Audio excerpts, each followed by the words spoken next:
and never let the world forget who your loved ones are. And in this way, you honor and you bless them.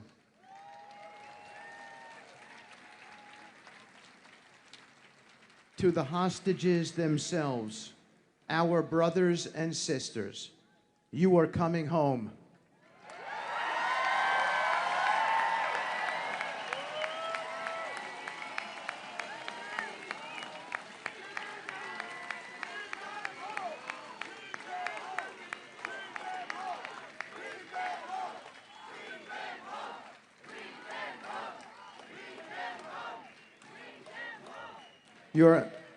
Your faces, your names, your stories have lived in every heart here tonight and in mine since I began this job. Your endurance, your faith, your will to live have been symbols of the human spirit that cannot ever be broken. And now, as you return to the embrace of your families and your nation, know that all of Israel and the entire world stands ready to welcome you home with open arms and endless love.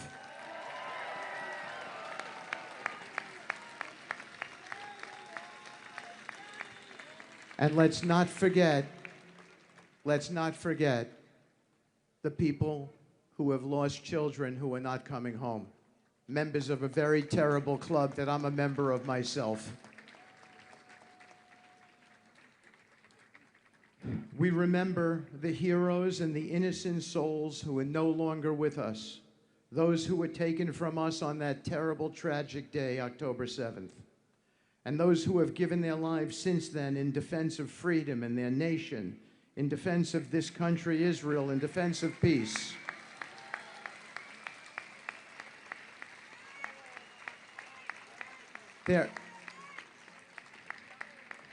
Their memory is a blessing. Their sacrifice will never be forgotten. From their courage, we draw our strength, and from their love, we find our purpose. This peace is their legacy. It is a promise that their lives will not be remembered only in sorrow, but in the hope of a future without fear. So in closing, I say, may God bless the souls of the fallen. May God bless the hostages and their families as they return home. May God bless the state of Israel. May God bless the United States of America. And may God bless Donald J. Trump, the greatest president the world has ever seen. Thank you.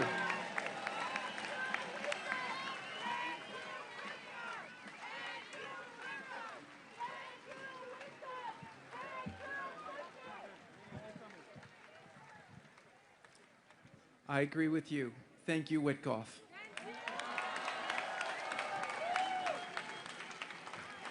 I've had the great honor for the last 10 months of working with Steve very closely, even more so in the last month.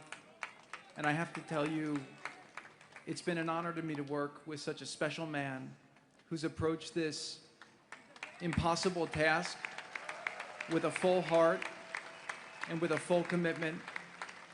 And when things got tough and we ran into brick walls, every time that happened, we just said, let's make a new plan, let's try again. And that's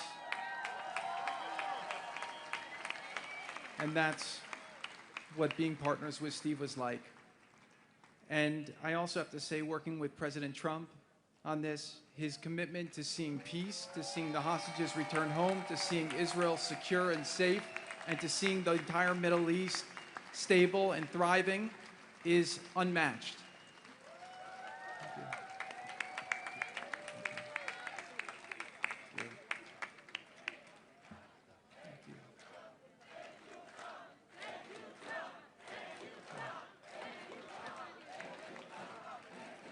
That's right.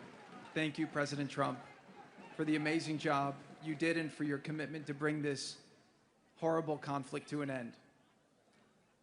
October 7th for me was a shattering day. My wife and I were at a friend's wedding in Colorado, and I remember hearing the news and I just went to the hotel room, and I was looking at videos and trying to speak to whoever I could to get information, and I just stayed there all night, and I cried. Seeing some of these acts that were committed on that day made me think about how fortunate we are to have a society with rules and laws and people with morals. And seeing these horrific, barbaric acts shocked me to my core in a way that I'll never be the same. Since then, my heart has not been complete. And it's been a tremendous burden that I felt to see these hostages come home.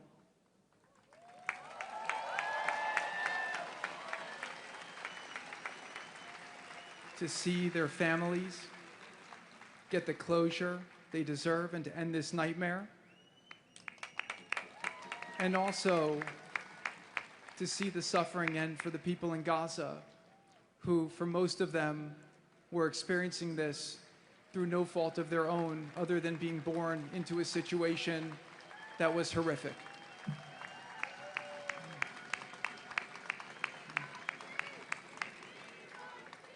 We're not going to celebrate tonight. We're going to celebrate on Monday when the phase 1 gets into conclusion. But what I did come here tonight to say was that I couldn't be more proud to see the way that the state of Israel and its people have carried themselves through this traumatic, unthinkable, horrific experience.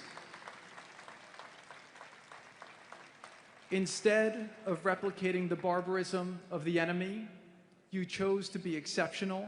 You chose to stand for the values that you stand for. And I couldn't be prouder to be a friend of Israel, somebody who supports Israel, and somebody who fights very strongly to see Israel survive, succeed, and to achieve its fullest potential.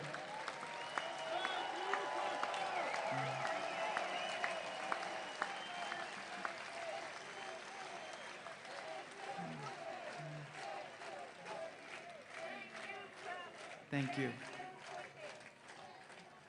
All I know, and I have complete confidence in this, is that what will rise from this trauma will be a level of greatness, a level of achievement, a level of impact on the world, a level of leadership that Israel has never seen. And I encourage you all to go forward, to seize that opportunity. And as we close this chapter, let's learn from the challenges and the pain of the last few years, and let's do our best to make Israel, to make the region, to make the world as peaceful, to build bridges of understanding, to eliminate hatred in ourselves, hatred for others, and to really lead with love and understanding. So I thank you all for the tremendous commitment you've all shown, for the support that you have given to these amazing families through such a horrific time. And just the final thing is, I just want to thank the amazing soldiers of the IDF.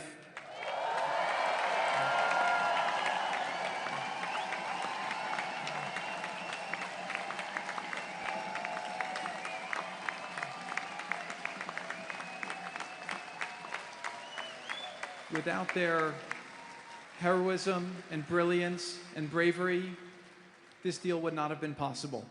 So really want to give a big tribute to them. So God willing, we've accomplished the first phase. It's been very, very rocky. Steve and I will one day tell the stories. They'll make you laugh. They'll make you cry. It was crazy.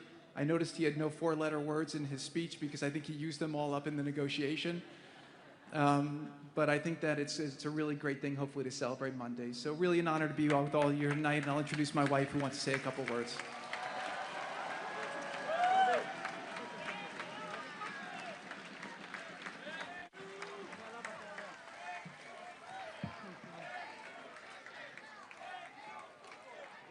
Thank you, Kushner. And thank you, Steve. And thank you, President Trump.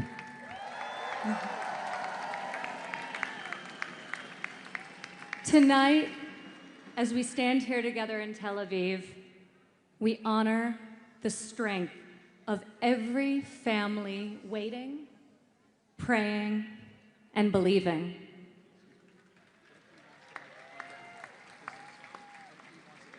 Over the last 2 years, the President, myself, Steve, Jared, and so many of others have met these incredible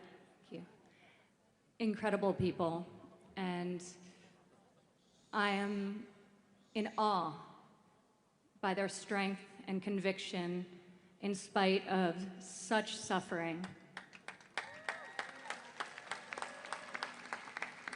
And the President wanted me to share, as he has with so many of you personally, that he sees you, he hears you, he stands with you, always, always.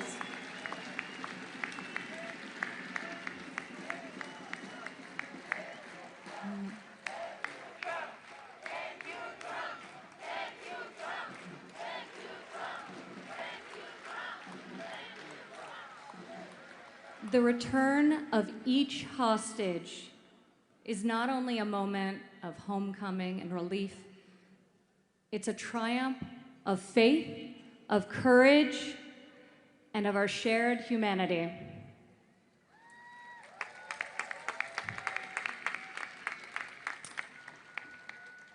We pray, and so many people are working so hard to ensure that this coming week is one of healing for you all.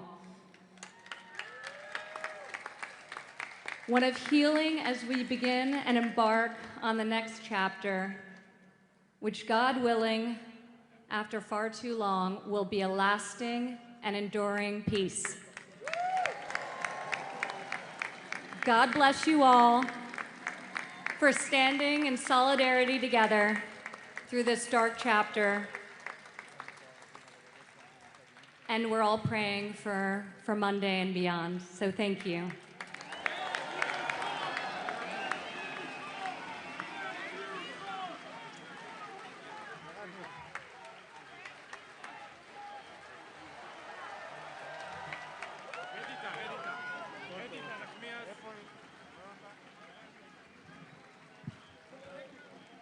Thank you. What I heard from the police, there are 400,000 people saying thank you, Steve. Thank you, Jared. Thank you, Mrs. Ivanka. Thank you, President Trump. This square has a mixed bag of emotions tonight. We have emotions of excitement, of being reunited with our loved ones. We have emotions of anticipation for a better future. But we also have anxiety because we want to see all of the 48 hostages coming out.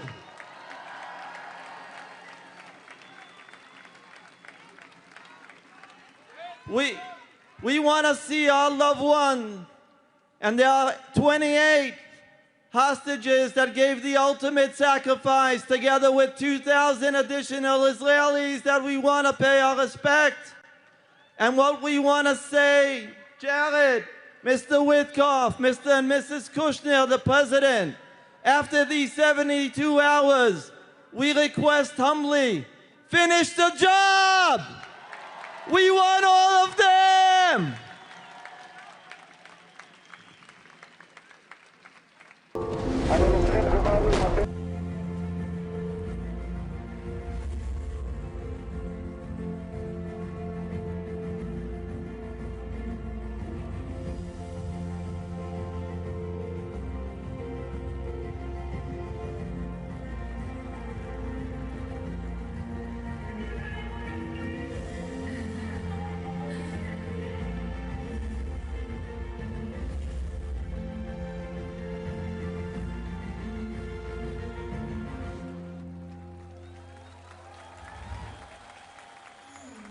שחבר עצוב אתה תוך רגע מתייצב סמכות הסכמה את המכונית שלך אתה אוהב, אז בוא נלך לסרט, לטיול, משצים או לכדורסל, נשמע שירים ושוב תרים את המורה. מתי תחזור? הזמן כמו קפה באותה שבת, לא נעצור, נחצה את הים, נגיע עד קצה